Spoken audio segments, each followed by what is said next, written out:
News 7 Tamil, பொறுப்பும் பொது நலமும்.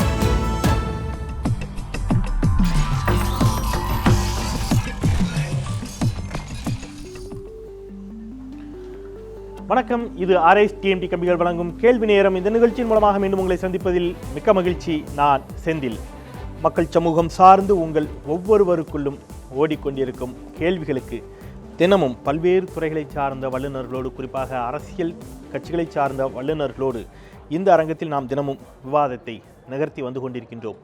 அந்த வகையில் வெள்ளிக்கிழமை ஏதாவது ஒரு சிறப்பு விருந்தினரோடு ஒரு சிறப்பு கேள்வி நேரமாக மக்கள் நேரலையில் தங்களுடைய கேள்விகளை சமூக வலைத்தளங்களின் மூலமாக, தொலைபேசியின் மூலமாக, ட்விட்டர், ஃபேஸ்புக், வாட்ஸ்அப் என்று எல்லா தளங்களிலும், இதை தாண்டி நேரலையிலும் எங்களோடு பல்வேறு இடங்களிலிருந்தும் உலக நாடுகளிலிருந்தும் கூட நேரலையில் அந்த தலைவர்களோடு உங்கள் கேள்விகளை முன்வைத்து கொண்டிருக்கின்றீர்கள்.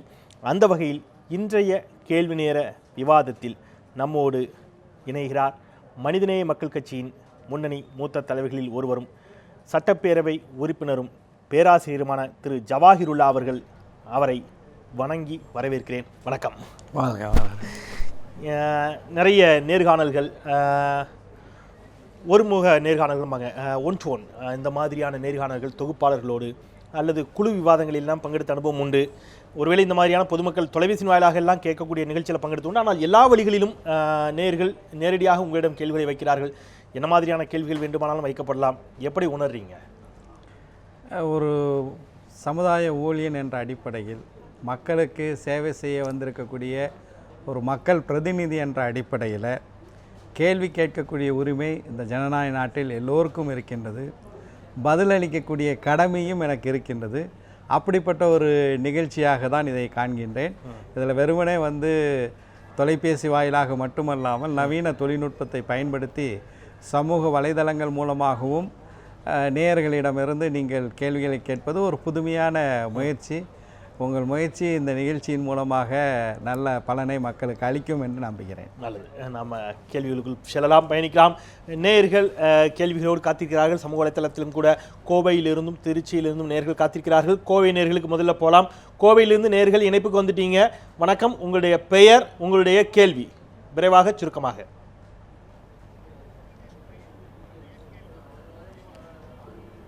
ஐயா வணக்கங்க ஐயா. கோவையிலேருந்து நாகராஜ், சட்டக்கல்லூரி மாணவருங்க. அதாவது என்னென்னா, மற்ற சாதி ஆண்கள் இஸ்லாமிய பெண்களை காதல் செய்கிறாங்கன்னா அவங்கள கட்டாய மதமாற்றம் பண்ணுறாங்க. சரிங்களா? இது ஒரு எழுதப்படாத சட்டமாக இருக்குது. இதை பற்றி தங்களுடைய கருத்து என்னங்க ஐயா? காதல் திருமணங்கள், மீண்டும் ஒரு முறை உங்கள் கேள்வி கேளுங்க.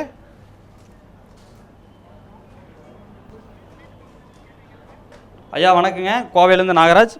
அதாவது மற்ற சாதி ஆண்கள் இஸ்லாமிய பெண்களை காதல் செய்கிறாங்கன்னா அவங்கள கட்டாய மதமாற்றம் செய்யறாங்க. அது ஒரு எழுதப்படாத சட்டமா இருக்கு. இதை பற்றி தங்களுடைய கருத்து என்னங்க ஐயா? அதாவது இஸ்லாமிய பெண்களை திருமணம் செய்ய வேண்டும் என்று சொன்னால் காதலிக்கக்கூடியவர்கள் ஆண்கள் கிறிஸ்தவர்களாக இந்துக்களாக இருந்தால் கண்டிப்பாக இஸ்லாத்தை தருவக்கூடிய ஒரு சூழல். இஸ்லாமியர்களாக மதம் மாறினால் திருமணம் செய்து கொள்ள முடியும் அப்படிங்கிற ஒரு சூழல் நிலவுகிறது. இது ஒரு விதமான கட்டாய மதமாற்றம் தானேன்னு கேட்கிறார். இதனை ஒரு கட்டாய மதமாற்றம் என்று சொல்ல முடியாது. காரணம் என்னவென்றால், இது ஒரு ஜனநாயக நாடு. இந்த நாட்டில் பல்வேறு மதத்தினர்களுக்கு மத்தியில் திருமணங்கள் நடைபெறத்தான் செய்கின்றது. திருமணம் நடைபெறும்போது அந்த ஆணும் பெண்ணும் அவர்களுடைய விருப்பத்திற்கு ஏற்ப, அதாவது ஆணுடைய மதத்திற்கு பெண்ணோ பெண்ணுடைய மதத்திற்கு ஆணோ மாறுவது பல்வேறு இடங்களில் பல்வேறு ஊர்களில் நடைபெறுகின்றது. தினமும் சகோதரர் வெறுமனே முஸ்லீம் பெண்கள் காதலித்து ஒரு இந்து சகோதரரோ அல்லது நீங்கள் குறிப்பிட்ட மாதிரி ஒரு கிறிஸ்தவ சகோதரர் திருமணம் முடித்தா அவங்கள தான் மதம் மாற்றுறாங்கன்னு இல்லை. இது எல்லா தரப்பிலையும் இது நடைபெறக்கூடிய ஒரு விஷயமாக தான் இருக்குது. இதை ஒரு கட்டாய மதமாற்றம் என்று சொல்ல முடியாது. அவர்களுடைய விருப்பத்தின் அடிப்படையில் தான் அந்த திருமண பந்தத்தில் இருக்க வேண்டும் என்பதற்காக வேண்டி தான் அவர்கள் இதை செய்கின்றார்கள். நல்லது, திருச்சியிலிருந்து கேட்கலாம். திருச்சி நேயர்கள் இணைப்புக்கு வந்திருக்கிறீங்க. வணக்கம், உங்களுடைய பெயர், உங்களுடைய கேள்வி. திருச்சி மாவட்டத்திலேருந்து பாஸ்கர் பேசுகிறேன். தமுமுகங்கிற அமைப்புல மூத்த தலைவராக நீங்கள் இருக்கீங்க. இப்போ அந்த அமைப்பு முஸ்லீம்களுக்கு மட்டும்தான் போராடுற அமைப்பா, இல்லை எல்லா சமுதாயத்துக்கும் சேர்த்து போராடுற அமைப்பா? இன்னொன்று, மனிதநேய மக்கள் கட்சி நீங்கள் ஆரம்பிச்சிருக்கீங்க. அந்த கட்சியோட செயல்பாடுகளும் அதோட நோக்கமும் எனக்கு தெரியணும். அதான் எனக்கு டவுட். பாஸ்கர் நல்ல கேள்வியை கேட்டார். 1995 தமிழ்நாடு முஸ்லிம் முன்னேற்ற கழகம் என்ற இந்த அமைப்பு தொடங்கப்பட்டது. அந்த நேரம் ஒரு பதட்டமான சூழல். ஏனென்றால் 1992 பாபரி மஸ்ஜித் டிசம்பர் 6 தகர்க்கப்பட்டது. இப்போதும் கூட அந்த சதி வழக்கில் அத்வானி உள்ளிட்டவர்களுக்கு உச்சநீதிமன்றம் நோட்டீஸ் கொடுத்திருக்கக்கூடிய நிலைமையை பார்க்கின்றோம்.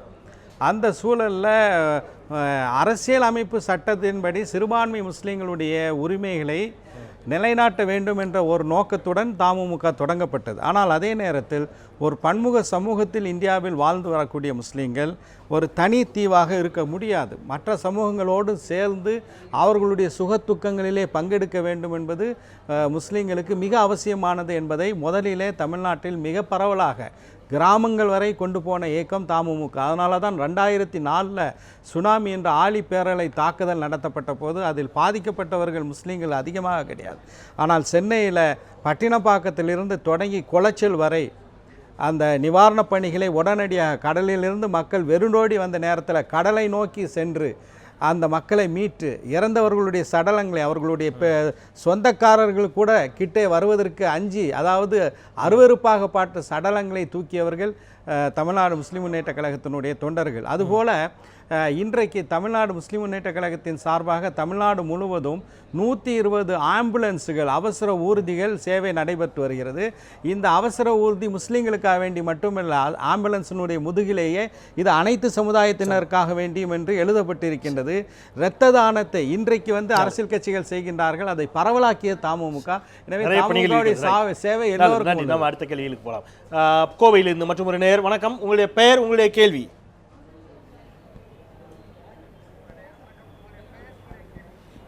ஐயா வணக்கம், கோவையிலிருந்து சரவணன்.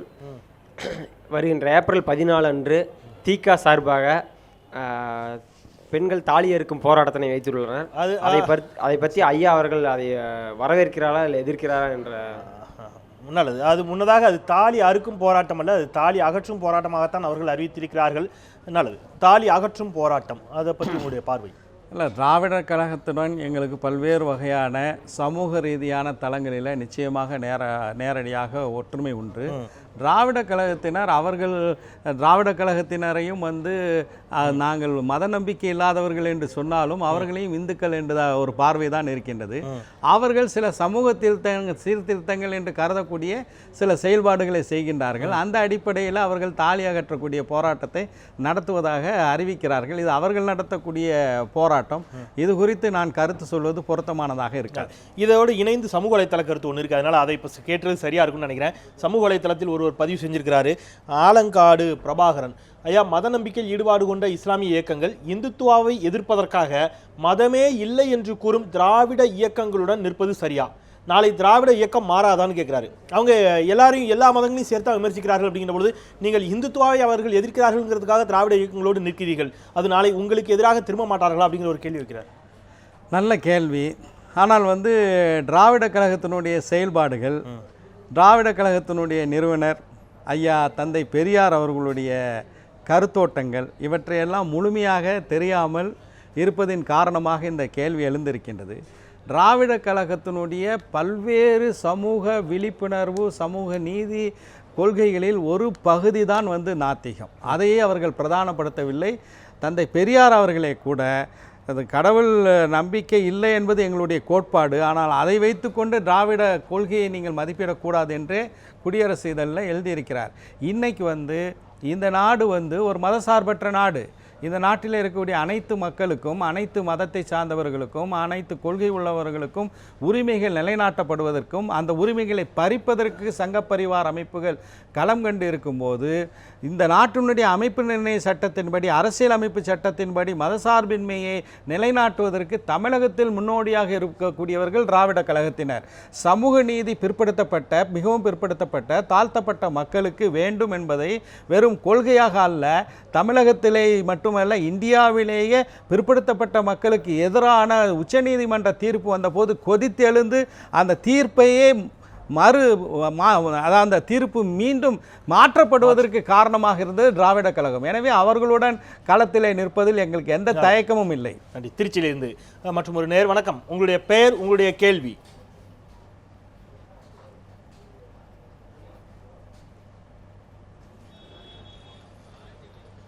வணக்கங்க, நான் திருச்சியிலேருந்து ராஜா பேசுகிறேன். தமிழ்நாடு திருமண பதிவு சட்டத்தை பற்றி நீங்கள் எதுக்குறீங்க, அது எதனால் எதுக்குறீங்க? தமிழ்நாடு 2009 தமிழ்நாடு அரசாங்கம் தமிழ்நாடு கட்டாய திருமண பதிவு சட்டம் என்று ஒரு சட்டத்தை கொண்டு வந்தது. அந்த சட்டம் கொண்டு வருவதனுடைய பின்னணி என்னவென்றால், உச்சநீதிமன்றத்திலே ஒரு வழக்கு நடைபெற்றது. அந்த வழக்கில் நாட்டில் யார் கணவன் யார் மனைவி என்ற பதிவேடுகள் எதுவுமே இல்லாத ஒரு சூழலில் தம்பதிகளுக்கு மத்தியில் கருத்து வேறுபாடு ஏற்படும் போது அதை அடையாளம் காண முடியாத ஒரு சூழலில் எல்லா மாநில அரசுகளும் எல்லா திருமணங்களையும் பதிவு செய்ய வேண்டும் என்று சொன்னது. முஸ்லீம்களை பொறுத்த வரைக்கும் காலங்காலமாக எந்த ஒரு சிறு கிராமத்தில் நடைபெற்றாலும் அது தெளிவாக எழுத்துப்பூர்வமாக பதிவு செய்யப்படுகிறது. 2 சாட்சிகள் உட்பட, அந்த திருமணத்தை நடத்தி வைப்பவர் உட்பட, அந்த திருமணத்தில் ஈடுபட்டிருக்கக்கூடிய தம்பதியினுடைய பெற்றோர்கள் உட்பட, முகவரி உட்பட எல்லாமே பதிவு செய்யப்பட்டிருக்கின்றது. நாங்கள் என்ன சொல்கின்றோம் என்றால், இந்த ஜமாத்துகளில் நடைபெறக்கூடிய அந்த திருமணங்கள் ஏற்கனவே பதிவில் இருக்கின்றது. அந்த பதிவை நீங்கள் அப்படியே ஏற்றுக்கொண்டு பதிவு செய்ய வேண்டும் என்பதுதான் எங்களுடைய கோரிக்கையை தவிர, அதற்கு மேலாக இதற்கு பல சிக்கல்களை ஏற்படுத்தி அதன் காரணமாக பல்வேறு வகையான சிரமங்கள் இந்த சமுதாயத்துக்கு ஏற்படுவதனால அதில் சில திருத்தங்களை நாங்கள் கேட்டிருக்கோம். நல்லது. நம்ம சமூக வலைத்தள கருத்து ஒன்று பார்த்துடலாம். சமூக வலைத்தளத்தில் ஊரும் உணர்வும் அப்படிங்கிற பெயரில் ஒரு பதிவு வரப்பட்டிருக்கிறது. ஐயா, மதத்தை முன்னிலைப்படுத்தி அரசியல் செய்யும் உங்களுக்கும் பிஜேபிக்கும் என்ன வேறுபாடு? அவர்கள் இந்து ராஷ்டிரம் அமைய வேண்டும் என்கிறார்கள். நீங்கள் ஒற்றுமைக்காக சகோதரத்துவத்துக்காக அரசியல் செய்கிறோம் அப்படின்னு சொல்கிறீங்க. பிஜேபி ஆர்எஸ்எஸ் எதிர்ப்பதற்கு இருக்கக்கூடிய ஒற்றுமை உங்கள் சமூகத்தில் மற்ற விஷயங்களில் இல்லையே ஏன்னு கேட்குறாரு. கிட்டத்தட்ட நீங்களும் அவங்களும் மதத்தை முன்னிறுத்தி தான் வைக்கிறீங்க. ஆனால் உங்கள் சமூகத்துக்குள்ளேயே ஒற்றுமை இல்லையே, பிஜேபி ஆர்எஸ்எஸ் எதிர்ப்பதில் மட்டும்தானே ஒற்றுமை இருக்குதுன்னு கேட்குறாரு. இந்த கேள்வியே அடிப்படையில் தவறு. மனிதநேய மக்கள் கட்சி என்பது இந்தியா தேர்தல் ஆணையத்தில் பதிவு செய்யப்பட்ட ஒரு கட்சி. ஆர்எஸ்எஸும் பிஜேபியும் ஆர்எஸ்எஸ்னுடைய நோக்கம், ஆர்எஸ்எஸ்னுடைய கொள்கையை இந்த வாசகர் கேட்டிருப்பது போல் அது இந்து ராஷ்டிராவை அமைப்பது தான். அதாவது இந்து ராஷ்டிரா அப்படின்னு சொல்லும்போது அதற்கு என்ன டெஃபினேஷன் போகணும்னா, நீங்கள் வீர் சவார்கர் எழுதிய we or our nationhood defined என்ற புத்தகத்தையும், குருஜி கோல்வாக்கர் என்ற ஆர்எஸ்எஸ்காரரால் அழைக்கப்படக்கூடிய ஆர்எஸ்எஸ்னுடைய 2வது தலைவர் கோல்வாக்கர் எழுதின பஞ்ச் ஆஃப் தாட்ஸுக்கும் போகணும்.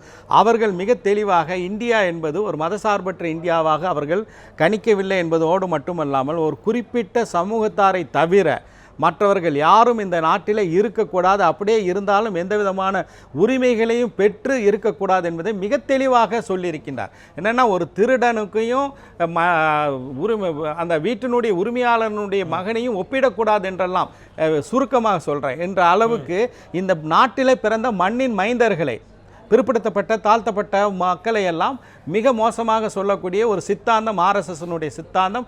அதை நிலைநாட்டுவது தான் பிஜேபியினுடைய இலக்கு.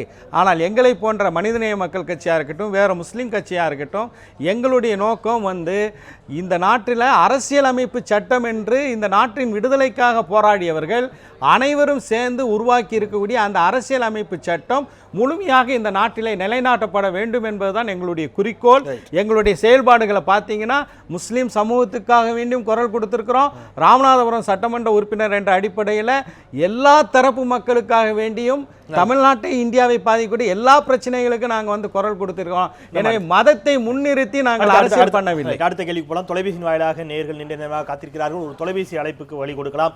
வணக்கம், இணைப்புக்கு வந்துட்டீங்க. உங்களுடைய பெயர், கேள்வி விரைவாக சுருக்கமாக.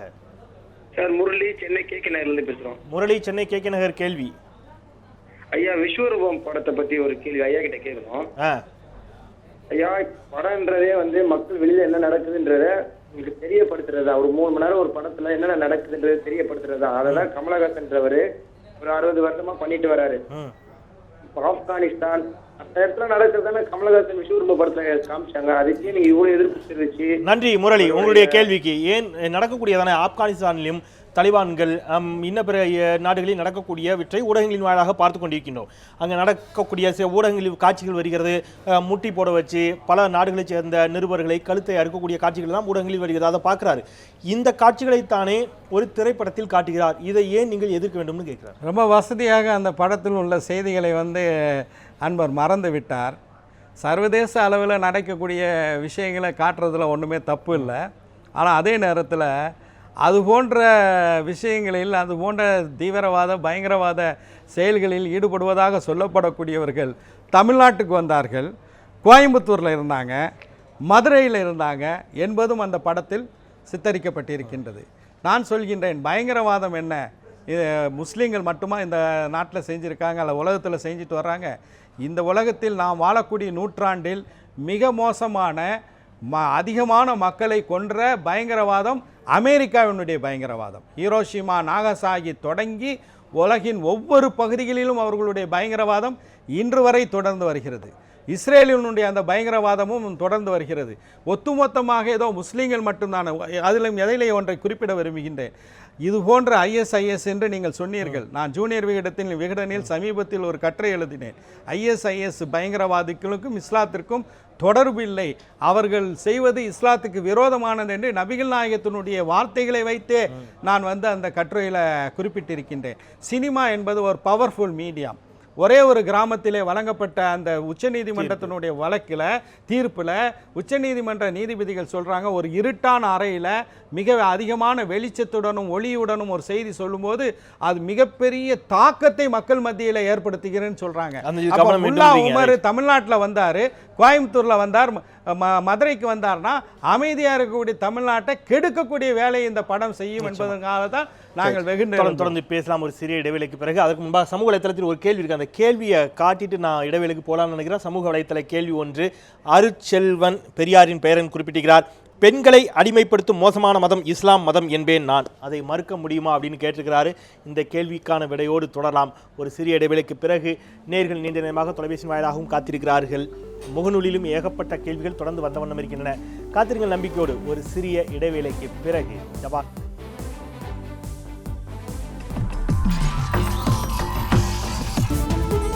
நியூஸ் 7 தமிழ், பொறுப்பும் பொது நலமும்.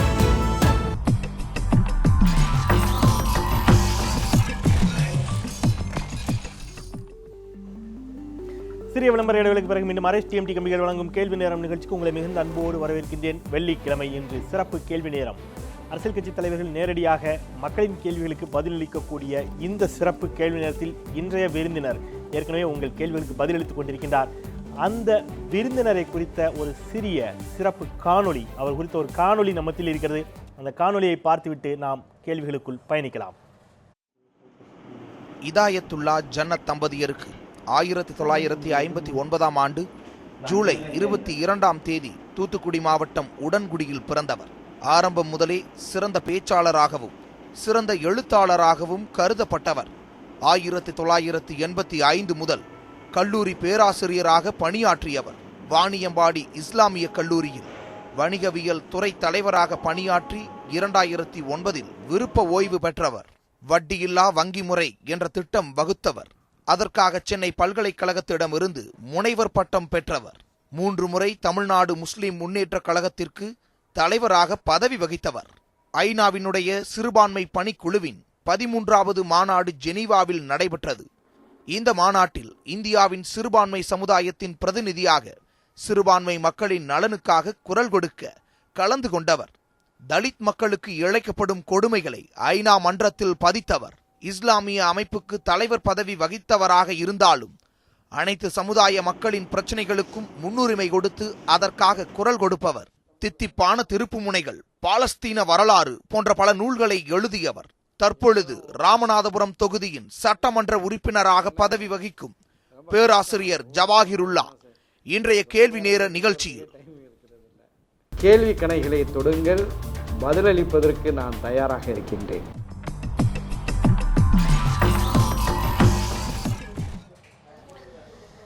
கேள்வி கணைகளை தொடுங்கள், பதிலளிக்க தயாராக இருக்கிறீர்கள். கேள்வி கணைகளை தொடுத்து கொண்டே இருக்கிறார்கள். சமூக வலைத்தளத்தின் மூலமாக ஒரு கேள்வி இருக்குது, அதுக்கு போகலான்னு நினைக்கிறேன். சமூக வலைத்தள கேள்விகள் ஒருத்தர் முன் வச்சிருக்கிறாரு. பக்ருதீன் அகமது, நீங்கள் ஆன்மீகவாதியா அரசியல்வாதியா?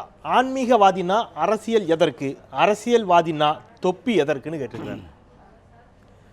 நான் அடிப்படையிலே ஒரு முஸ்லீம். நான் பின்பற்றக்கூடிய மார்க்கம் இஸ்லாம். இஸ்லாம் என்பது வாழ்வின் அனைத்து துறைகளுக்கும் வழிகாட்டக்கூடிய மார்க்கம். அதில் அரசியலும் இருக்குது, பொருளாதாரமும் இருக்குது, சமூகவியலும் இருக்கின்றது, எல்லாமே இருக்கின்றது.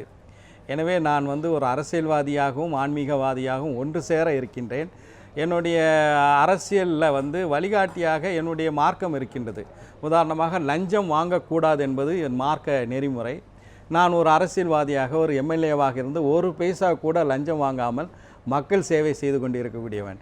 எனவே இந்த இரண்டையும் பிரித்து பார்க்க வேண்டாம் என்பது என்னுடைய பதில். இடைவெளிக்கு முன்பாக ஒரு கேள்வியை முன் வச்சிருந்தேன். அருட்செல்வன் பெரியாரின் பேரன் வைத்த கேள்வி, பெண்களை அடிமைப்படுத்தும் மோசமான மதம் இஸ்லாம் மதம் என்பேன், நான் அதை மறுக்க முடியுமான்னு கேட்டிருக்கிறாரு அருட்செல்வன் பெரியாரின் பேரன். நிச்சயமாக மறுக்க முடியும். பெரியாரின் பேரன் என்றே கேட்டிருக்கின்றார். பெரியாரே ஒரு மிக சிறப்பான ஒரு உரையை ஆற்றியிருக்கின்றார். இன இழிவு நீங்க இஸ்லாமிய நன்மருந்து என்பது அவர் ஆற்றிய ஒரு சிறப்பு மிகுந்த உரை. தீண்டாமை என்ற கொடிய அரக்கனுடைய கடும்பிடியிலிருந்து மக்கள் விடுபடுவதற்கு இஸ்லாம் வழிகாட்டுகின்றது என்பது அந்த உரையினுடைய தொகுப்பு. ஆனால் இந்த கேள்வி பெண்கள் சம்பந்தப்பட்டது. பெரியாருடன் களத்திலே நின்று பணியாற்றியவர் மூவலூர் ராமமிர்தமால். இன்றைக்கு கூட தமிழக அரசு அவர்களுடைய பேரில் பெண்களுக்கான ஒரு நலத்திட்டங்களை கொடுத்திருக்கின்றது. அந்த மூவலூர் ராமமிர்தமால் எழுதிய ஒரு புத்தகம் இருக்கின்றது.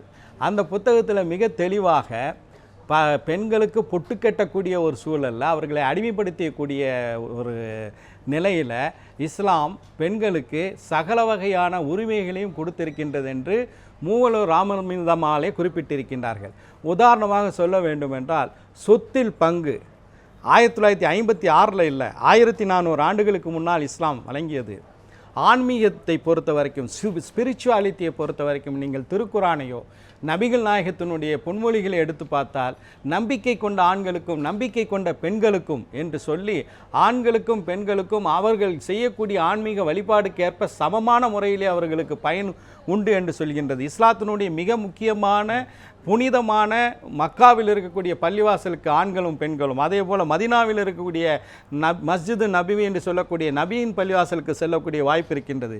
இது எல்லாம் கடந்த கால கதைகளை சொல்கின்றீர்களா? இன்றைக்கு கூட ஹிந்து பத்திரிகையில் 2013ஆம் ஆண்டு மே மாதம் வெளிவந்த ஒரு கட்டுரை, ஹசன் சுரூர் எழுதின கட்டுரை, லண்டனில் இருக்கக்கூடிய கேம்பிரிட்ஜ் பல்கலைக்கழகம் ஒரு ஆய்வை மேற்கொண்டது. அந்த ஆய்வில் சொல்கிறாங்க, ஆண்டுதோறும் பிரிட்டனில் மட்டும் 50,000 வெள்ளை நிற பெண்கள் யூரோப்பியன்ஸ் இஸ்லாத்தை தழுவுகிறார்கள்.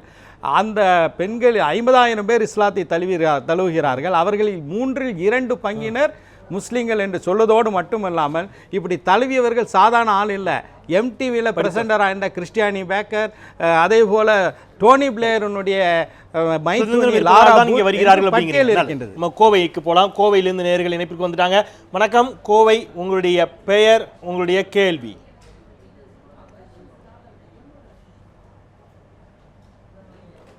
ஐயா வணக்கங்க ஐயா, கோவையிலேருந்து கதிரவன் பேசுகிறேங்க ஐயா. இப்போ தலித் ஒற்றுமையும் இஸ்லாமியர்கள் ஒற்றுமையும் வந்துட்டு ஒன்று நீங்கள் இந்த கேள்விக்கு வந்து பதில் சொல்லணும். ரெண்டாவது வந்து பார்த்தீங்கன்னா மாட்டிச்சி ஆகட்டும், வேற்று மதத்துலேருந்து இந்த மதத்துக்கு வந்துட்டு மாறக்கூடாது அப்படின்னு சொல்லிட்டு இந்து மத பயங்கரவாதிகளாகட்டும் இந்த மாதிரி வந்துட்டு நிறையா ஒரு சூழலில் வந்துட்டு பயப்படுத்திட்டு இருக்காங்க தாழ்த்தப்பட்ட மக்களை, இஸ்லாமியர்களையும். அந்த கேள்வி வந்துட்டு இந்த கேள்விக்கு நீங்கள் தாங்க ஐயா நல்லா பதில் ஒன்று தரணும். கேள்வி வைக்கல, நீங்கள் கருத்து தான் சொல்லிக்கிறீங்கன்னு நினைக்கிறேன். இருந்தாலும் பரவாயில்ல, அவர் கேட்குறது வந்து மற்ற மதத்திற்கு மாறுவதை குறித்த இந்த தாய்மதம் திரும்புவது அந்த மாதிரியான சில விஷயங்கள் இப்பொழுது இருக்கிறது. அதை பற்றி உங்களுடைய கருத்து என்னன்னு கேட்குறாரு. அதாவது இந்தியாவினுடைய அரசியல் சாசன சட்டத்தினுடைய 25வது பிரிவு மிக தெளிவாக இந்திய குடிமகன் யாரும் தான் விரும்பக்கூடிய மதத்தை பின்பற்றுவதற்கும் கடைபிடிப்பதற்கும் அதை பற்றியான பரப்புரை செய்வதற்கும் முழுமையான உரிமை உண்டு. அதனால் இந்த நாட்டில் வாழக்கூடிய இந்துக்களாக இருந்தாலும் சரி, கிறிஸ்தவர்களாக இருந்தாலும் சரி, முஸ்லீம்களாக இருந்தாலும் சரி, அல்லது ஜெயினர்கள், சீக்கியர்கள், யாருக்குமே மத பிரச்சாரம் செய்வதற்கு முழுமையான உரிமை இருக்கின்றது. அதில் எந்த சந்தேகமும் கிடையாது.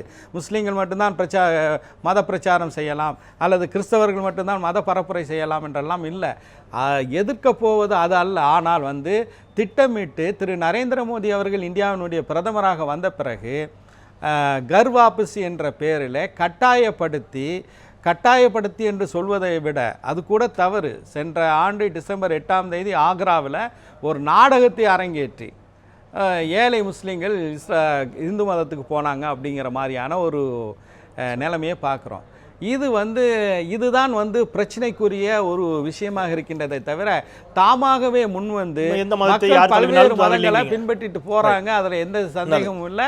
அதுல தலித்துகளும் மதம் மாறி இருக்கிறார்கள், எல்லோரும் மதம் மாறி இருக்கிறார்கள். நம்ம கூகுள் ஹேங் அவுட் மூலமாக சவுதியிலிருந்து ஒரு நேயர் இணைப்பில் இருக்கிறார் கூகுள் ஹேங்கவுட் மூலமாக. வணக்கம், உங்களுடைய பெயர், உங்களுடைய கேள்வி.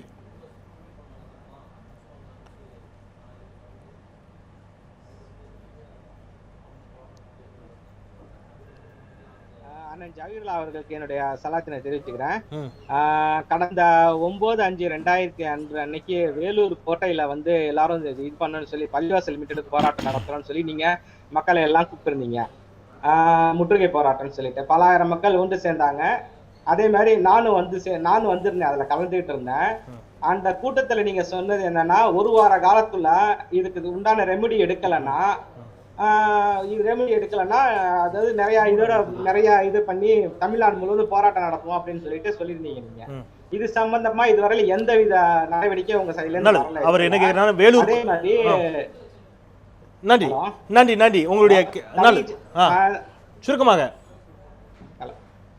ஹலோ, இதே மாதிரிதான் தவி ஜமாத்காரங்களும் சிறை நெருப்பு போராட்டம் அப்படி இப்படின்னு சொல்லிட்டு நன்றி. அதாவது அவர் கேட்கறது வேலூர் கோட்டையில் இருக்கக்கூடிய பள்ளிவாசலை மீட்பதற்காக அங்கே இருக்கக்கூடிய இஸ்லாமியர்களுடைய இறை வழிபாட்டிற்கான இடத்தை மீட்கக்கூடிய ஒரு போராட்டத்தை நடத்தினீர்கள். சிறை நிரப்பு போராட்டம் தான் நானும் கூட கலந்துக்கிட்டேன். தமிழ்நாடு தௌஹீத் ஜமாத்தும் இது போன்ற போராட்டங்கள்லாம் நடத்தியது. அதன் பிறகு அதை பற்றி யாருமே பேசவில்லையே, எந்த அமைப்பும். உங்கள் அரசியலுக்காகத்தான் இது போன்ற போராட்டங்களை நடத்துகிறீர்களாங்கிற ஒரு கேள்வி வைக்கிறார். இல்லை, சகோதரர் வந்து சவுதியில் இருக்கிறதுனால இங்கே என்ன நடக்குதுங்கிறது அவருக்கு தெரியல. அந்த போராட்டம் நாங்கள் நடத்தியது உண்மை. ஒரு மிகப்பெரிய ஒரு பிரச்சனையை வந்து தேசிய அளவில் கொண்டு போக வேண்டுமென்றால் ஒரு மிகப்பெரிய மக்கள் போராட்டம் நடத்துவதற்கு காரணம் என்னென்னா, வெகுஜன மக்கள் இந்த பிரச்சனையில் அந்த அமைப்பு முன்னெடுத்திருக்கக்கூடிய கருத்துக்கு ஆதரவாக இருக்கின்றார்கள் என்பதற்காக வேண்டி தான் அந்த போராட்டம்ங்கிறது ஒரு ஜனநாயக நெறிமுறை. அதற்கு பிறகு நாங்கள் ஒன்றுமே செய்யலைன்னு சொல்வது மிகப்பெரிய அபாண்டம். இது தொடர்பான பல முயற்சிகள் செய்யப்பட்டிருக்கின்றது. தமிழ்நாடு சட்டமன்றத்தில் இது தொடர்பாக 2 முறை பேசியிருக்கின்றோம். இது தொடர்பாக சில சட்ட ரீதியான நடவடிக்கைகளும் செயல்பட்டு கொண்டிருக்கின்றது. எல்லாத்தையும் நாங்கள் வந்து பப்ளிக்காக சொல்ல முடியாது. ஆனால் அந்த கோட்டை பள்ளிவாசலில் தொழுகை நடத்தக்கூடிய நாள் வெகு தொலைவில் இல்லை, வெகு அருகில் இருக்கின்றது என்பதை மட்டும் பதிவு. நம்ம ஒரு கேள்வியோடு சிறிய இடைவெளிக்கு போகலாம்னு நினைக்கிறேன். சமூக வலைத்தள கேள்வி ஒன்று இருக்குது. முகமது பிலால் ஒரு கேள்வியை முன்வைத்திருக்கிறார். அந்த கேள்வியை பார்த்துட்டு ஒரு இடைவெளிக்கு போகலாம். சமீபத்தில் ஒரு தனியார் தொலைக்காட்சியில் கேள்வி பதில் நிகழ்ச்சியில் நீங்கள் ஹைதராபாத் எம்பி ஒவைசி சொன்ன கருத்தை வன்மையாக கண்டிக்கிறேன் என்று சொன்னீர்கள். அது ஒவைசி உடைய கருத்தல்ல, அல்லாஹுடைய தூதர் நபிகள் நாயகம் அவர்களுடைய கருத்து என்று உங்களுக்கு உண்மையாக தெரியாதா? உங்களுடைய சுய அரசியல் லாபத்திற்காக எங்களுடைய மார்க்கத்தை பயன்படுத்தாதீர்கள் அப்படின்னு இருக்கிறாரு. ஒவைசியின் கருத்தை நீங்கள் ஒரு தனியார் தொலைக்காட்சியில் கண்டித்தீர்கள். இது ஏற்புடையது அல்ல அப்படிங்கிறது அவருடைய கருத்தாக இருக்கிறது. நீங்கள் சுய லாபத்திற்காக மார்க்கத்தை பயன்படுத்துகிறீர்களா? பேசலாம் ஒரு சிறிய இடைவேளைக்கு பிறகு.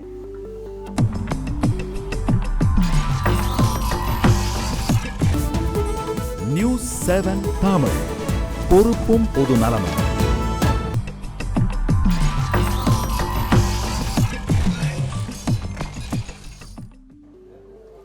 சிறிய விளம்பர இடைவெளிக்கு பிறகு மீண்டும் டிஎம்டி கம்பிகள் வழங்கும் கேள்வி நேரம் நிகழ்ச்சிக்கு உங்களை மிகுந்த அன்போடு வரவேற்கிறேன். திரு ஜவாஹிருல்லா நேயர்களின் கேள்விகளுக்கு நேரலையில் பதில் தந்து கொண்டிருக்கின்றார்.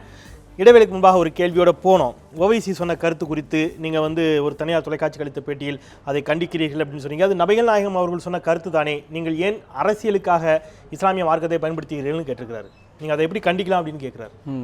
நல்ல நியாயமான கேள்வி. இந்த நிகழ்ச்சி நேரலையில் சென்று கொண்டிருக்கின்றது. நீங்கள் டைரெக்டாக என்கிட்ட கேள்வி கேட்குறீங்க, நானும் பதில் சொல்கிறேன். இது நேரடியாக நேயர்கள் பார்க்குறாங்க. ஆனால் அந்த நிகழ்ச்சி அப்படிப்பட்ட ஒரு நிகழ்ச்சி அல்ல. ஏறத்தாழ 1 மணி நேரம் 45 நிமிடங்கள் பதிவு செய்யப்பட்ட பிறகு 45 நிமிடமோ 50 நிமிடமோ வந்து ஒளிபரப்பான ஒரு நிகழ்ச்சி. எனவே வந்து நான் முழுமையாக என்ன சொன்னேன், நிச்சயமாக நபிகள் நாயகம் ஸல்லல்லாஹு அலைஹி வஸல்லம் அவர்களுடைய கருத்தை மறுப்பதற்கு எந்த அருகதையும் தகுதியும் எனக்கு கிடையாது. நபிகள் நாயகம் ஸல்லல்லாஹு அலைஹி வஸல்லம் அவர்களை அல்லாஹ்வினுடைய தூதராக அவர்களுடைய ஒவ்வொரு சொல் செயலையும் வாழ்க்கையில் வார்த்தைகளுக்காக வேண்டியல்ல நடைமுறைகளை கடைபிடித்து வரக்கூடியவன். நபிகள் நாயகம் ஸல்லல்லாஹு அலைஹி வஸல்லம் அவர்கள் சொன்னது, இந்த உலகத்தில் பிறக்கக்கூடிய ஒவ்வொரு குழந்தையும் இயற்கையிலே முஸ்லீமாக பிறக்கிறார்கள். பிறகு அவர்களுடைய பெற்றோர்கள் அவர்களை அவர்களுடைய மார்க்கத்தின் அடிப்படையில் வளர்க்கிறார்கள் என்பது தான் நபிகள் நாயகம் ஸல்லல்லாஹு அலைஹி வஸல்லம் அவர்களுடைய கருத்து. ஆனால் நான் வந்து கண்டித்தது ஒவைசி சொன்ன அந்த கருத்தை அல்ல. அரசியல் ரீதியாக இந்த கிரிராஜ் சிங் போன்றவர், அதே போல் சாக்சி மகாராஜ் போன்றவர்கள் இந்த கர்வாபசி தொடர்பாக அவர்கள் பேசும்போது பல கருத்துக்களை சொல்லும்போது அதற்கு மறுப்பாக, அதற்கு ஈக்குவலான ஒரு மறுப்பாக அவர் சொல்லக்கூடிய ஒரு தொனி, அந்த துணி நமக்கு தேவையில்லை என்ற அடிப்படையில் தான் நான் சொன்னேனே தவிர மற்றபடி சொல்லலை. இருந்தாலும் கூட அப்படிப்பட்ட ஒரு கருத்தை, அதாவது வாசகர்கள் சொல்லக்கூடிய வகையில் அப்படி ஒரு கருத்து தொனித்திருந்தால் நிச்சயமாக நான் அதற்காக மிகவும் வருந்துகின்றேன். ஆனால் ஒரு விஷயத்தை நான் சொல்ல விரும்புகிறேன். அந்த நிகழ்ச்சியில் முழுமையாக பதில் சொல்வதற்கு முன்பு அடுத்த கேள்விக்கு வரக்கூடிய ஒரு நிலைமை வருகிறது. இது போன்று உவைசி போன்றவர்கள் இது போன்ற ஒரு நிலைப்பாட்டை எடுத்து பேசுவதற்கு காரணமாக இருக்கக்கூடியவர்கள் சாக்ஷி மகாராஜ் போன்றவர்கள், கிரிராஜ் சிங் போன்றவர்கள், அத்வைநாத் போன்றவர்கள். இவர்களுடைய அந்த அதாவது மிக அதிதீவிர வெறுப்புணர்வு பேச்சுகள் இருக்கின்றது. அந்த வெறுப்புணர்வு பேச்சுகளை முஸ்லீம் அரசியல்வாதிகள் பின்பற்றக்கூடாதுங்கிறத நான் சொல்ல வந்த கருத்து. நல்லது. நம்ம மற்றும் ஒரு சமூக வலைத்தள கருத்துக்கு போகலாம். தமிழர் ஒரு கேள்வியை முன் வச்சிருக்கிறாரு. இஸ்லாமிய தலைவர்கள் பிஜே ஜைனுல் ஆபிதீன் போன்றவர்கள் தமிழீழ விடுதலை போராட்டத்தை கேவலமாக விமர்சிப்பதும் அதை விமர்சனம் என்று கூட கருத முடியாது, அவ்வளவு கேவலமாக திட்டுகிறார்கள். ஒரு தேசிய இனத்தின் போராட்டத்தை அவமதிக்கும் செயலை நீங்கள் இதுவரை கண்டிக்கவில்லை அப்படிங்கிற ஒரு கேள்வி வச்சிருக்கிறார். ஏன் இந்த ஈழ போராட்டத்தை விமர்சிக்கக்கூடிய ஜைனுல் ஆபிதீன் போன்றவருடைய கருத்துக்களை நீங்கள் ஏன் கண்டிக்கவில்லைன்னு கேட்குறாரு. அதாவது இது ஏறத்தாழ முன்புள்ள வாசகர் கேட்ட மாதிரி அந்த தொலைக்காட்சியினுடைய எஃபெக்டில் இந்த கேள்வியை கேட்குறாங்க. நான் ஒன்றை தெளிவாக சொல்லிக்கொள்ள விரும்புகின்றேன். தமிழ்நாடு முஸ்லிம் முன்னேற்ற கழகமும் சரி, மனிதநேய மக்கள் கட்சியும் சரி, ஈழத்தில் நடைபெறக்கூடிய போராட்டங்களை மிக அதிகமாக மக்கள் மத்தியில் எடுத்து சென்றிருக்கின்றோம். இன்னும் நான் மிக தாழ்மையாக சொல்லிக்கொள்ள விரும்புகின்றேன். 2009 உச்சகட்டமாக தமிழ் இன அழிப்பு அதாவது வடக்கு மாகாணத்தில் ஈழத்திலே நடைபெற்ற போது நான் மயிலாடுதுறை தொகுதியில் வேட்பாளராக போட்டியிட்ட போது நான் தான் முதல்ல Rajapaksa should be arrested, he should be hauled before the International Criminal Court and should be tried for genocide என்று சொன்னேன். சர்வதேச குற்றவியல் நீதிமன்றத்தில் இன அழிப்புக்காக வேண்டி விசாரிக்கப்பட வேண்டிய ஆள் ராஜபக்ஷன்னு சொன்னேன். இப்போ ஒரு முஸ்லீம் தலைவரை மேற்கோள் கண்டு பேசியிருக்காங்க. அது அந்த தலைவருடைய கருத்து.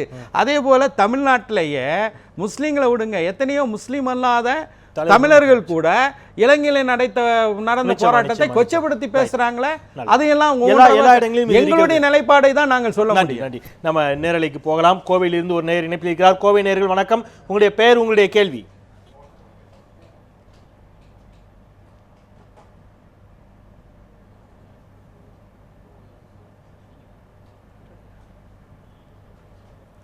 கேளுங்க. கோவையில இருந்து வந்துட்டீங்க.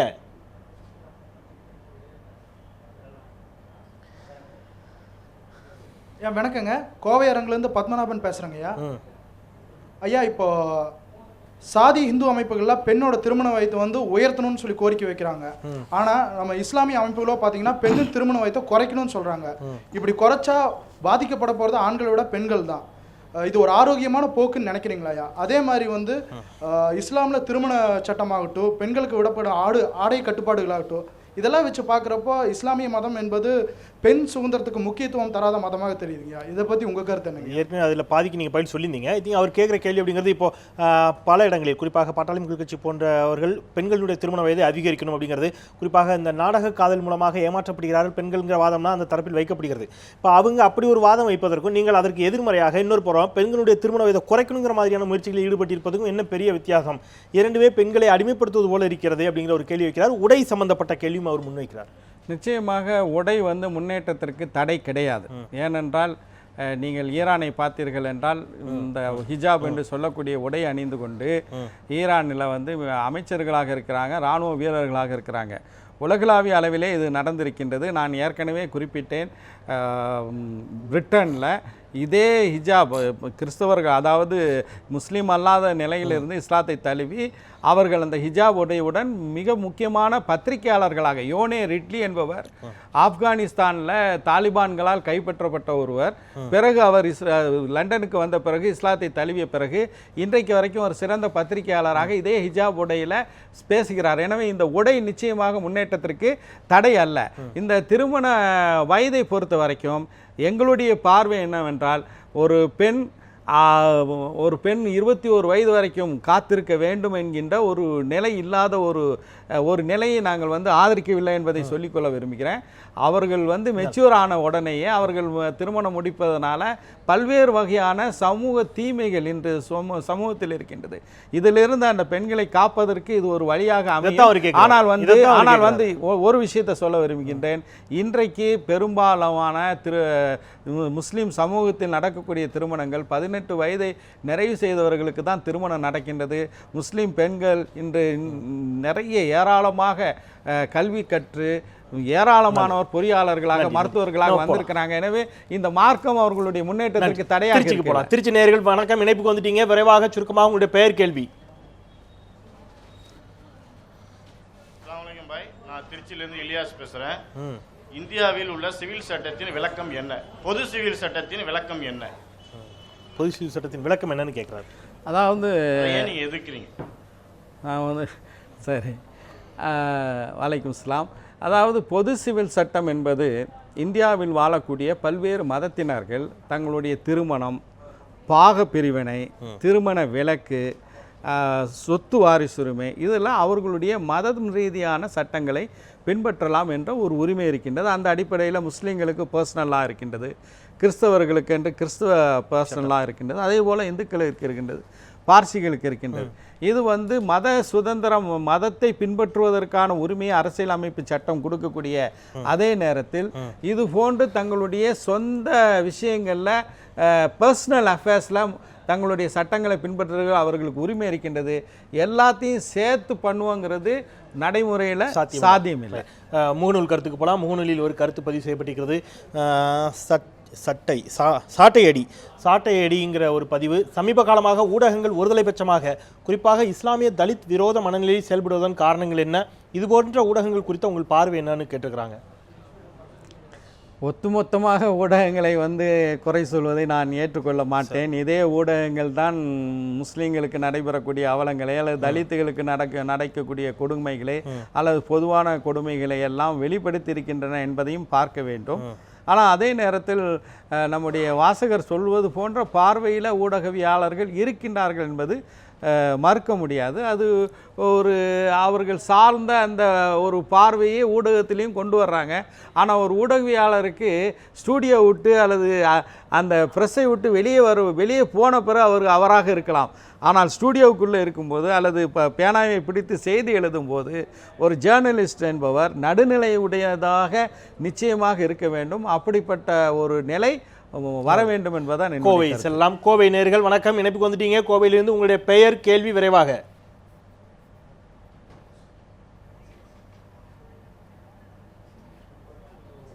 வணக்கங்க ஐயா, கோவையிலிருந்து பாலகிருஷ்ணன் பேசுகிறேங்க.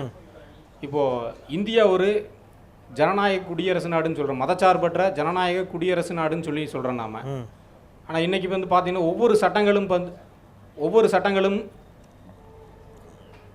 கேளுங்க.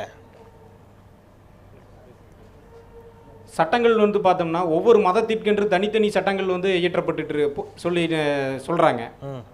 இது ஆரோக்கியமானதா? நல்லது.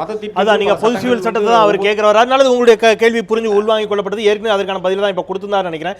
நம்ம சமூக வலைத்தள கருத்து கொண்டு போயிட்டு திருப்பி நம்ம திருச்சிக்கு போகலான்னு நினைக்கிறேன். சமூக வலைத்தள கருத்து அகமது ஒருத்தர் கேள்வி வச்சிருக்கார். பேராசிரியர் மற்றும் செந்திலண்ணன் இருவர் மீதும் சாந்தியும் சமாதானமும் நிலவட்டும், நன்றி. எனது கேள்வி, பிரதிநிதித்துவ அரசியலை தொடர்ந்து முன்மொழிகிறீர்கள். அதற்கான அரசியல் செயல் வடிவம் என்ன? எதிரெதிர் துருவங்களான பாஜகவும் பிடிபியும் கூட குறைந்தபட்ச செயல் திட்டம் என உருவாக்கி காஷ்மீரில் ஆட்சி அமைக்க முடிகிறது. புரிதலும் ஆரோக்கியமான நட்பும் பேணக்கூடிய ஒடுக்கப்பட்ட சிறுபான்மை சமூக அரசியல் கட்சிகளோடு குறைந்தபட்ச செயல் திட்டத்தை தங்களால் ஏற்படுத்த முடியவில்லையே, ஏன் அப்படின்னு கேட்டிருக்கிறார். அதாவது அந்த முதல் கேள்விக்கு என்ன பதில்னா, பிரதிநிதித்துவ அரசியலை நிச்சயமாக முன்மொழிகிறோம். இதற்கான தீர்வு வந்து நம்ம நாட்டினுடைய அரசியலமைப்பு முறை மாற்றப்பட வேண்டும் சொல்கிறோம். இப்போது இருக்கிற அந்த ஃபர்ஸ்ட் பாஸ்ட் தி போஸ்ட், அதாவது அதிகமாக வாக்குகளை பெற்றவரே வெற்றியாளருங்கிற அந்த நிலைக்கு பதிலாக விகிதாச்சார அடிப்படையில் இலங்கையில் இருப்பது போல, ஜெர்மனியில் இருப்பது போல, உலகத்தின் 85 நாடுகளில் இருப்பது போன்று அந்த விகிதாச்சார தேர்தல் முறை வந்தால் உண்மையிலேயே எல்லா மக்களுக்கும் பிரதிநிதித்துவம் கிடைக்கும், எல்லா சமூகங்களுக்கும் பார்லிமெண்ட்லையும் சட்டமன்றத்திலையும் கிடைக்கும். கீழே சொல்லக்கூடிய ஒடுக்கப்பட்ட அல்லது மற்ற சமூகங்களோடு சேர்ந்து ஏன் ஒற்றுமையாக இல்லைன்னு சொல்கிறாங்க? ஒற்றுமையாக இப்போ மட்டும் இல்லை, இப்போது மட்டுமல்ல, கடந்த காலங்களிலும் அந்த ஒற்றுமை நிலைநாட்டப்பட்டிருக்கின்ற 1967 தேர்தல் அரசியலில் தேர்தல் அரசியலே கொண்டு வரப்பட்டிருக்கிறதாக தான் சொல்ல வர்றேன். 1967 தமிழ்நாட்டில் ஒரு அரசியல் மாற்றம் வந்தது.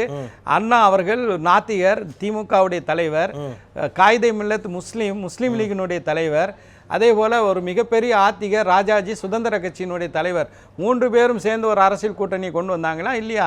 அது போன்ற இப்போதும் கூட அதோட இணைந்து நீங்க இதை சொன்னதுனால அதோட இணைந்து ஒரு சமூக வலைத்தள கேள்வி இருக்கு, அதுக்கு நான் போலான்னு நினைக்கிறேன்.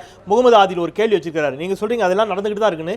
2016 தேர்தலில் 3வது அணியில் மாமக இடம்பெறுமா அல்லது வழக்கம் போல ஒரு சீட்டுக்கும் 2 சீட்டுக்கும் திராவிடத்திற்கே ஆதரவளிக்குமான்னு கேட்கிறார். தொடர்ந்து திமுக அதிமுக மட்டும்தானே சார்ந்து இருக்கக்கூடிய நிலை நிலவுகிறதுங்கிறதா அவருடைய முந்தைய நேருடைய கேள்வியாகவும் இருக்கிறது. ஏன் ஒரு மாற்று அரசியலை முன்வைக்க முடியவில்லை? கொள்கை சார்ந்து தலித் சிறுபான்மை சமூகம் ஓரணியில் நிற்கிறீர்கள்னு சொன்னா தேர்தலையே உங்களால் அந்த ஓரணியில நிற்க முடியலன்னு ஓரணியில் நின்று இருக்கின்றோம். சென்ற 2011 நடந்த சட்டமன்ற தேர்தலில் நாங்கள் புதிய தமிழகம், இந்திய குடியரசு கட்சி எல்லாம் ஒரே அணியில் தான் இருந்தோம். 2014 நடைபெற்ற நாடாளுமன்ற தேர்தலில் விடுதலை சிறுத்தைகள், நாங்கள் புதிய தமிழகம் எல்லாம் ஒன்றாக தான் இருந்தோம். அதாவது ஒரு தேர்தலுக்கு என்று சொல்லும்போது அதில் எங்களுடைய பங்களிப்பு சட்டமன்றத்திலும் நாடாளுமன்றத்திலும் இருக்க வேண்டும். எங்களுடைய கருத்துக்களை நாங்கள் பிரதிபலிக்க வேண்டும். எனவே அந்த கண்ணோட்டத்தில் நிச்சயமாக பார்க்க வேண்டும். லட்சியம் என்பது ஒன்றாக இருக்க முடியும், அதில் சந்தேகம் இல்லை. ஆனால் தேர்தல் என்று சொல்லும்போது ஒதுக்கப்பட்ட ஒரு சிறுபான்மை சமூகத்திற்கான ஒரு கட்சிக்கு பிரதிநிதித்துவம் வர வேண்டும் என்றால் தற்போது உள்ள அரசியல் சூழலை நிச்சயமாக கவனத்தில் சமரசங்களாகத்தான் அதை எடுத்துக்கொள்ள முடியும் இருக்கிறீங்க. இன்னும் கூட பல கேள்விகள், சூடான கேள்விகள் காத்திருக்கின்றன. பேசலாம், ஒரு சிறிய இடைவேளைக்கு பிறகு பேசலாம். ஏராளமான கேள்விகள் சமூக வலைத்தளங்களில் தொடர்ந்து பதிவு செய்யப்பட்டு கொண்டிருக்கின்றன. தொலைபேசியின் வாயிலாகவும் நேயர்கள் காத்துக் கொண்டிருக்கின்றார்கள். நம்பிக்கையோடு காத்திருங்கள். ஒரு சிறிய இடைவேளைக்கு பிறகு ஜவாஹிருல்லாவோடு தொடரலாம்.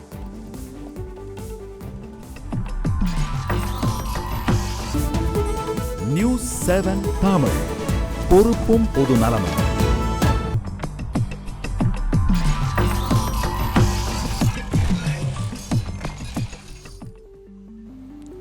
சிறிய விளம்பர இடைவேளைக்கு பிறகு மீண்டும் அரைஸ் டிஎம்டி கம்பிகள் வழங்கும் கேள்வி நேரம் நிகழ்ச்சிக்கு உங்களை மிகுந்த அன்போடு வரவேற்கின்றேன். பேராசிரியரும் சட்டப்பேரவை உறுப்பினருமான திரு ஜவாஹிருல்லா நேயர்களின் கேள்விகளுக்கு நேரலையில் பதிலளித்துக் கொண்டிருக்கின்றார். கேள்விகளோடு தொடரலாம். முகமது மைதீன் சமூக வலைத்தளத்தில் ஒரு கேள்வியை பதிவு பண்ணிக்கிறார். சமூக வலைத்தள கேள்விகளை பார்த்து நம்ம திருச்சிக்கு போகலாம். முகமது மைதீன், மரியாதைக்குரிய பேராசிரியர் அவர்களே, சூழ்ச்சியின் அடிப்படையில் கேட்கப்படும் கேள்விகளுக்கு சமுதாய இயக்கங்களை குற்றம் சுமத்தி குறை கூறி அவர்களின் திட்டத்திற்கு உரம் போட்டு விடாதீர்கள். தமுமுக ஆரம்பிக்கப்பட்ட போது நாமும் சிறு கூட்டம் தான் அப்படின்னு இருக்கிறாரு. நீங்கள் ஏதோ இயக்கங்களை சிறு கூட்டம் என்று பதிவு செய்ததை சுட்டிக்காட்டி பேசுகிறான்னு நினைக்கிறேன். ஏதாவது தொலைக்காட்சியில் பேசியதை மையப்படுத்தி தான் அவர் கேட்டிருக்கிறான்னு நினைக்கிறேன். நல்லது, அது ஒரு கேள்வியாக இல்லை, ஒரு கருத்தாக தான் நம்ம எடுத்துக்க முடியுது. நம்ம திருச்சிக்கு போகலாம். திருச்சியில் இருக்கக்கூடிய நேயர்களுக்கு போகலாம். திருச்சி வணக்கம். நல்லது, நம்ம மற்றும் சில சமூக வலைத்தள கேள்வியை பார்த்துட்டு நம்ம திருச்சிக்கு போகலாம். இங்கே வைக்கப்படக்கூடிய பெரும்பாலான கேள்விகள் உங்களுடைய பர்தா தொடர்பான கேள்விகள், ஏராளமான கேள்விகள் இருந்து கொண்டே இருந்தன. நீங்கள் அதுக்கு விட கொடுத்துருக்கீங்க. மரண தண்டனை குறித்த ஒரு கேள்வியும் இருக்கிறது. சிக்கந்தர் பாதுஷா, மரண தண்டனை பற்றி தங்களின், குறிப்பாக தமிழ்நாடு முஸ்லீம் முன்னேற்ற கழகம் மற்றும் மனிதநேய மக்கள் கட்சியினுடைய நிலைப்பாடு என்ன அப்படின்னு கேட்டிருக்கிறாங்க. இந்த கேள்வி மிக முக்கியமான கேள்வி. இதற்கு பியூர்லி நான் இந்திய அரசியல் அமைப்பு சட்டத்திற்கு உட்பட்டு ஒரு அரசியல் கட்சி என்கின்ற அடிப்படையில் தான் நான் பதில் சொல்ல விரும்புகிறேன். நம்ம நாட்டில் நீதி பரிபாலன முறை எப்படி இருக்கின்றது என்பது உங்களுக்கு நன்றாகவே தெரியும். கூட்டு மனசாட்சியின் அடிப்படையில் அஃப்சல் குருவுக்கு தூக்கு வழங்கிய ஒரு நீதி பரிபாலன முறை தான் இங்கே இருக்கின்றது. மரண தண்டனை என்பது உச்சபட்ச தண்டனை, ஒருவருடைய உயிரை எடுக்கக்கூடிய உரிமை. அவர் மீது சந்தேகங்களினுடைய அடிப்படையில் இருக்கும்போது நீதி விலைக்கு வாங்கப்படக்கூடிய ஒரு சூழலில் இந்த நாட்டில் இருக்குங்கிறது யதார்த்தமான உண்மை. இதை யாரும் மறைக்க தேவையில்லை. எனவே இந்தியாவினுடைய ஸ்டாச்சு புக்கிலிருந்து மரண தண்டனை நீக்கப்பட வேண்டும் என்பதுதான் எங்களுடைய நிலைப்பாடு. அஃப்சல் குருவை தூக்கில் தொங்கின பிறகு அப்புறம் ஒரு ஜட்ஜ்மெண்ட் கொடுக்குறாங்க, இதில் மறுபரிசீலனை வேணும்ண்டு. அதே உச்சநீதிமன்றத்தினுடைய ஒரு பெஞ்ச் இந்த தூக்கு தண்டனை கொடுப்பதற்காக ஏற்கனவே உச்சநீதிமன்றத்தினுடைய ஒரு அமர்வு கொடுத்த தீர்ப்பே தவறானது என்று சொல்லியிருக்கின்றது. இப்போ அஃப்சல் குருவுக்கு திரும்ப உயிர் கொடுக்க முடியுமா? எனவே மரண தண்டனை என்பது இந்தியாவினுடைய இந்தியாவில் இருக்கக்கூடாதுங்கிறது தான் எங்களுடைய நிலைப்பாடு. திருச்சியில் இருக்கக்கூடிய நேயர்களுக்கு போகலாம். வணக்கம், திருச்சியிலேருந்து இணைப்புக்கு வந்துட்டீங்க. உங்களுடைய பெயர், உங்களுடைய கேள்வி விரைவாக வேகமாக. அஸ்ஸலாமு அலைக்கும். திருச்சி மாவட்டத்திலிருந்து இஸ்மாயில் பேசுறேங்க. என்னுடைய பேர் இஸ்மாயில். முசஃபர் நகர் கலவரத்தால் பாதிக்கப்பட்ட மக்களுக்காக நிதி வசூல் பண்ணீங்க. ரெண்டாவது காஷ்மீர் வெள்ள நிவாரணத்துக்கு நிதி வசூல் பண்ணீங்க. அந்த ஃபண்டை என்ன பண்ணீங்க? அதனால கேள்வி. அதாவது முசஃபர் நகரில் பாதிக்கப்பட்ட மக்களுக்காக வேண்டி தமிழ்நாடு முஸ்லிம் முன்னேற்ற கழகத்தின் சார்பாக பொதுமக்களிடம் நிதி வசூல் செய்யப்பட்டு தமிழ்நாடு முஸ்லிம் முன்னேற்ற கழகத்தினுடைய அறக்கட்டளையின் சார்பாக பாதிக்கப்பட்ட மக்களுக்காக டிஎம்எம்கே காலனி என்ற பெயரில் குடியிருப்புகளுக்கான கட்டுமான பணி இப்போது அங்கே நடைபெற்று வருகிறது. இன்னும் சில முசஃபர் நகரில் மீரட்டுக்கு பக்கத்தில் அந்த பணி நடைபெற்று கொண்டிருக்கின்றது. அது எங்களுடைய கழகத்தினுடைய மூத்த தலைவர் ஹைதர் அலி அவர்களுடைய மேற்பார்வையில் நடைபெற்று வருகிறது. விரைவில் அந்த பயனாளிகளுக்கு அந்த வீடு ஒப்படைக்கப்படும். காஷ்மீர் வெள்ளத்தால் பாதிக்கப்பட்ட மக்களுக்காக திரட்டப்பட்ட நிதி நேரடியாக தமிழ்நாடு முஸ்லிம் முன்னேற்ற கழகத்தினுடைய தலைவர் JS ரிஃபாயும் ஹைதர் அலியும் காஷ்மீருக்கே ஸ்ரீநகருக்கே சென்று அங்குள்ள அரசு அதிகாரிகளிடம் அந்த நிவாரணத் தொகையை நேரடியாக ஒப்படைத்திருக்கிறார்கள். நம்முடைய சமூக வலைத்தளத்தில் மற்றும் ஒரு கேள்வி, முபாரக் அகமது ஒரு கேள்வியை முன்வைத்திருக்கிறார். செந்தில் அண்ணா, அஸ்ஸலாமு அலைக்கும். வணக்கம் முபாரக் அகமது. எனது கேள்வி, இஸ்லாமிய மார்க்கம் அரசியல் புகழ், இந்த இரண்டில் எதற்கு முக்கியத்துவம் கொடுப்பீர்கள் என்று திரு ஜவாஹிருல்லாவை கேட்டால் அவர் அரசியல் எனது முதல் சாய்ஸ் என்பார். சமீபத்திய உதாரணம் ஓவைசி பற்றிய பேட்டி. இது பற்றி திரு ஜவாஹிருல்லாவின் கருத்தை அறிய விருப்பம். தயவு செய்து இந்த கேள்வியை கேட்பீர்களா அண்ணா? முபாரக் கேட்டு விட்டேன், சொல்லுங்க. இதற்கு ஏற்கனவே நான் சொல்லியிருக்கீங்க. இந்த இரண்டுல எதுக்கு முக்கியம்? இஸ்லாமிய மார்க்கம் முக்கியமா, அரசியல் புகழ் முக்கியமா என்று சொன்னால் எதை ஃபர்ஸ்ட் சாய்ஸா எடுத்துப்பீங்க? அதாவது இது ஏற்கனவே இந்த கேள்விக்கும் நான் பதில் சொல்லிவிட்டேன். அரசியலையும் ஆன்மீகத்தையும் பிரித்து பார்க்கக்கூடிய போக்கு சரியானது அல்ல. நான் இஸ்லாத்தை வாழ்க்கையில் கடைபிடிக்கக்கூடிய, அதே நேரத்தில் ஒரு இந்திய குடிமகனாக இருக்கக்கூடிய ஒரு அரசியல்வாதி. இஸ்லாம் எனக்கு லஞ்சம் வாங்கக்கூடாது என்று சொல்லியிருக்கிறது, கொடுத்த வாக்கை காப்பாற்ற வேண்டும் என்று சொல்லியிருக்கிறது. இதையெல்லாம் தெளிவாக நான் செய்து வருகிறேன். சகோதரருக்கு சந்தேகம் இருக்குமையானால் என்னுடைய ராமநாதபுரம் தொகுதிக்கு பார்க்க பேசலாம். நம்ம திருச்சிக்கு போகலாம். திருச்சி நேயர்கள் வணக்கம், இணைப்புக்கு வந்துட்டீங்க. திருச்சியிலிருந்து உங்களுடைய பெயர், கேள்வி விரைவாக. அஸ்ஸலாமு அலைக்கும். எனது பேர் ஷேக் அப்துல்லா. இன்று நாகப்பட்டினம் மீனவர்கள் 40 பேர் கைது செஞ்சிருக்காங்க இலங்கை அரசால். இதற்கு நிரந்தர தீர்வு என்ன? மீனவர்கள் கைது நிரந்தர தீர்வு இந்த தொகுதி மக்களுக்காக நீங்க என்ன? அதாவது இது மிக முக்கியமான ஒரு கேள்வி கேட்டதுக்காக முதலில் சகோதரருக்கு என் நன்றியை தெரிவித்துக் கொள்கின்றேன். ஒரு வலிமையான பிரதமர் வரப்போகிறார். அந்த வலிமையான பிரதமரின் மூலமாக இந்தியா முன்னேற்றம் அடையும் என்றெல்லாம் சொல்லி நரேந்திர மோடி பிரதமர் ஆனார். ஆனால் ஒரு வலிமையற்ற பிரதமராக மன்மோகன் சிங் சித்தரிக்கப்பட்டார். நாங்களும் மன்மோகன் சிங்கை பல்வேறு வகையில் அவருக்கு கண்டனம் தெரிவித்திருக்கிறோம். ஆனால் அந்த வலிமையற்ற மன்மோகன் சிங் பிரதமராக இருந்த போதும் கூட வலிமையான இலங்கை அதிபர் ராஜபக்சே சொல்லாத விஷயங்களை எல்லாம் கூட இப்போ இந்தியாவில் வலிமையான பிரதமர், அங்கே ராஜபக்சே போல வலிமை இல்லாத ஒரு ஸ்ரீசேனா இருக்கும்போது இந்திய மீனவர்கள் வந்தால் சுட்டு தள்ளுவேன் என்று ரணில் சொல்கிறார். நேற்று ஸ்ரீசேனா மீனவர்களுக்கு, இந்திய மீனவர்கள் கடல் கடந்து வரக்கூடாது, வந்தால் இப்போ படகை பறிப்போம்னு சொல்கிறாங்க. இதற்கு காரணம் மோடி அரசாங்கத்தினுடைய மெத்தன போக்கு. 3 நிமிடங்கள் தான் இருக்குது. நீங்கள் எவ்வளோ விரைவாக பதில் சொல்கிறீர்களோ அதை பொறுத்து நம்ம நிறைய கேள்விகளுக்கு இடம் கொடுக்கலாம் நினைக்கிறேன். திருச்சியிலிருந்து வேகமாக நிறைவாக உங்களுடைய பெயர், கேள்வி. அவர் ஏற்கனவே கேட்டுட்டார். நல்லது, அவர் ஏற்கனவே கேள்வி கேட்டவர் தான். நம்ம சோசியல் மீடியாவுக்கு போயிட்டு வரலாம். சமூக வலைத்தளத்துக்கு போகலாம். சமூக வலைத்தளத்தில் இருக்கக்கூடிய ஒரு கேள்வி, KV மணிகண்டன். தாலி பற்றி விவாதம் நடத்தினால் அதை எதிர்க்கக்கூடாது, கருத்து சுதந்திரம் பாதிக்கும் என்று சொல்லும் நீங்கள் பர்தா அணியலாமா வேண்டாமா என இதே தொலைக்காட்சியில் விவாதம் நடத்தினால் எதை ஆதரிப்பீர்கள்? பர்தா அணிவதையா, அணிய வேண்டாம் என்பதையா? தெளிவாக சொல்லுங்கள். அதற்கு ஏற்கனவே பதில் சொல்லிட்டீங்க. விவாதத்திற்கு இடம் கொடுக்கலாமா அப்படிங்கிறத பார்த்து அவர் கேட்டிருக்கிறாரு. நல்லது. ஜமீல் IBN இப்ராஹிம், அஸ்ஸலாமு அலைக்கும். ஓவைசி பிறக்கும், அது ஏற்கனவே ஓவைசி தொடர்பான ஒரு கருத்து தான், அதுவும் முன் வச்சிருக்கிறாரு. முகமது ஹபீபுல்லா ஒரு கேள்வி முன் வச்சிருக்காரு. Dear sir, my question is 2. 2 கேள்வியும் வச்சிருக்கிறாரு. ஒன்று ராமநாதபுரம் பகுதிக்காக நீங்கள் என்ன மாதிரியான வளர்ச்சி திட்டங்களை இதுவரை செய்திருக்கிறீர்கள், செஞ்சுருக்கிறீங்களா? நாங்கள் அந்த மாதிரி எந்த தகவலையும் இதுவரைக்கும் பேப்பரில் எதுவும் பார்க்க முடியலன்னு கேட்டிருக்கிறாரு. இதே மாதிரியான இன்னொரு கேள்வியும் கூட சமூக வலைத்தளத்தில் பதிவு செய்யப்பட்டிருந்தது. ராமநாதபுரம் தொகுதி சட்டப்பேரவை உறுப்பினராக நீங்கள் இதுவரை அந்த தொகுதிக்கு செய்த திட்டங்கள் என்ன? முதலாவதாக ராமநாதபுரத்தில் என்னுடைய சட்டமன்ற உறுப்பினர் தொகையிலிருந்து ஏராளமாக, குறிப்பாக பள்ளிக்கூட கட்டடங்களுக்காக வேண்டி டெஸ்க்கு சேர் என்கின்ற அடிப்படையில் கல்விக்காக வேண்டி ஏராளமாக கொடுத்திருக்கிறேன். குடிநீர் திட்டத்திற்காக ஏராளமாக நான் பணம் செலவழித்திருக்கின்றேன். அது மட்டுமல்லாமல் என்னுடைய தொகுதியினுடைய மிக முக்கியமான பிரச்சனையாக இந்த மீனவர் பிரச்சனை இருக்கின்றது. இந்த 5 மீனவர்கள் தூக்கு பிரச்சனையிலும் கூட இதுக்காக வேண்டி வலுவாக நான் தொடர்ந்து குரல் எழுப்பியதன் காரணமாகத்தான் அரசாங்கங்கள் நகன்றன என்று சொல்ல முடியும். இதுவரை எந்த ராமநாதபுரம் சட்டமன்ற உறுப்பினரும் பேசாத அளவுக்கு சட்டமன்றத்தில் ராமநாதபுரம் மக்களினுடைய பல்வேறு கோரிக்கைகளை நான் பேசியிருக்கின்றேன். மக்கள் எளிதில் தொடர்பு கொள்ளக்கூடிய ஒரு சட்டமன்ற உறுப்பினராக நான் பணியாற்றியிருக்கின்றேன். அது சம்பந்தமான விவரங்கள் இல்லை என்று சொன்னால் விவரங்களை போடணும். ஏற்கனவே ஒரு ஆள் சொன்னார் பாருங்க, புகழா அரசியலாண்டு. இது போய் தேடி போய் புகழை தேடுறதில்லை. மக்கள் தரக்கூடிய அந்த ஆதரவை தான் நாம் பெற்று இருக்கின்றோம். சமூக வலைத்தளத்தில் மற்றும் ஒரு கருத்து முகமது மொய்தீன் வச்சிருக்கிறாரு. வருகின்ற 2016 சட்டமன்ற தேர்தலில் ஒட்டுமொத்த இஸ்லாமியர்களின் ஓட்டு வங்கியை பயன்படுத்தக்கூடிய அளவிற்கு அது அமையுமா, அல்லது யாருக்காவது ஆதரவு என்ற நிலைப்பாட்டில் அனைத்து இஸ்லாமிய இயக்கங்களின் ஆலோசனைகள் அடங்குமா அப்படிங்கிற மாதிரி வச்சிருக்கிறார். நீங்கள் 2014 என்ன மாதிரியான முடிவை எடுப்பீர்கள்? யாருக்காவது ஆதரவு கொடுப்பீர்களா, அல்லது ஒட்டுமொத்தமாக இஸ்லாமியர்களுடைய வாக்கு வங்கியை சரியாக உங்களுக்காக பயன்படுத்த முடியுமா? அதுக்கான சாத்தியம் இருக்குதான்னு கேட்குறாரு. மனிதநேய மக்கள் கட்சி அனைவருக்குமான ஒரு அரசியல் கட்சி. தமிழகத்தினுடைய அடுத்த ஆட்சி தமிழக மக்களுக்கு எந்த வகையில் பயன் தரும் என்பதை அடிப்படையாக வைத்து தான் நாங்கள் முடிவெடுப்போம். முரளிதரன் ஒரு கேள்வி வச்சிருக்கிறாரு. சதாசிவம் அங்கே சமூக வலைத்தளத்தில் கடவுளுக்கு பயப்படுகிறேன்னு, கடவுளை நம்புகிறேன்னு சொல்லி கடவுள் பேரை சொல்லியே அதிகமாக கொலை செய்கிறான். இங்கே செத்தவனும் கொன்னவனும் ஒரே சாமியை கும்பிட்றான். குழந்தைகளே கடவுள் என்பதை புரிய வைக்காத எந்த மதமும் கடவுளும் இருந்தால் என்ன செத்தால் என்னன்னு கேட்டுக்கிறார். கடவுளின் பெயரை சொல்லி நடக்கக்கூடிய பயங்கரவாத செயல்கள், அதில் பாதிக்கப்படுகிறவர்களும் அவன் எந்த கடவுளின் பெயரை சொல்கிறானோ அதே கடவுளை வணங்குகிறவர்கள் தான் பாதிக்கப்படுகிறாங்க.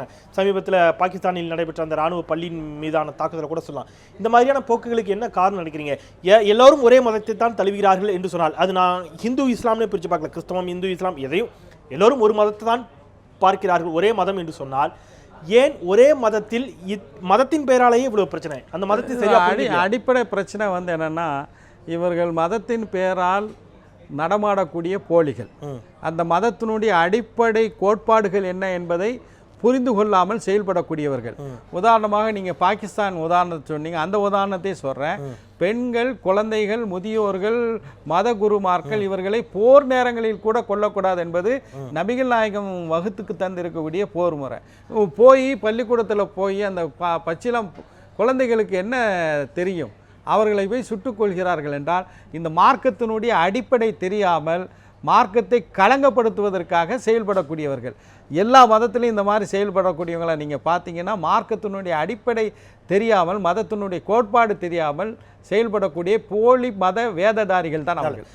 நிறைவாக நீங்கள் யாருக்காவது ஒரு கேள்வியை வைக்கணும்னு நினச்சிங்கன்னா, இது மாதிரி ஒரு கேள்வி இவர்கிட்ட கேட்கணும்னு நினச்சிக்கிறேன் அப்படின்னு சொன்னீங்கன்னா அந்த கேள்வியை இங்கே வைக்கலாம்.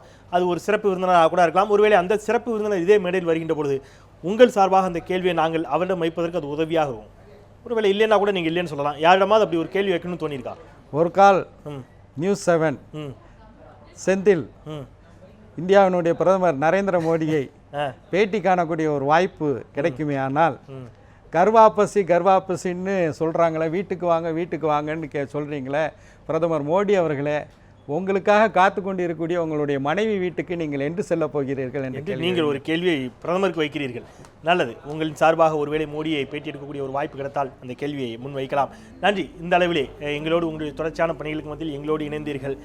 மிக்க நன்றி. எப்படி ஃபீல் பண்ணீங்க இந்த நிகழ்ச்சியை பற்றி உங்களுடைய சிறு வார்த்தைகள்? இது ஒரு புதுமையான அனுபவம், ஒரு நல்ல முயற்சி. பிரபலங்களுடன் ஒற்றை பேட்டி பல்வேறு தொலைக்காட்சிகள் நடந்திருக்கின்றது.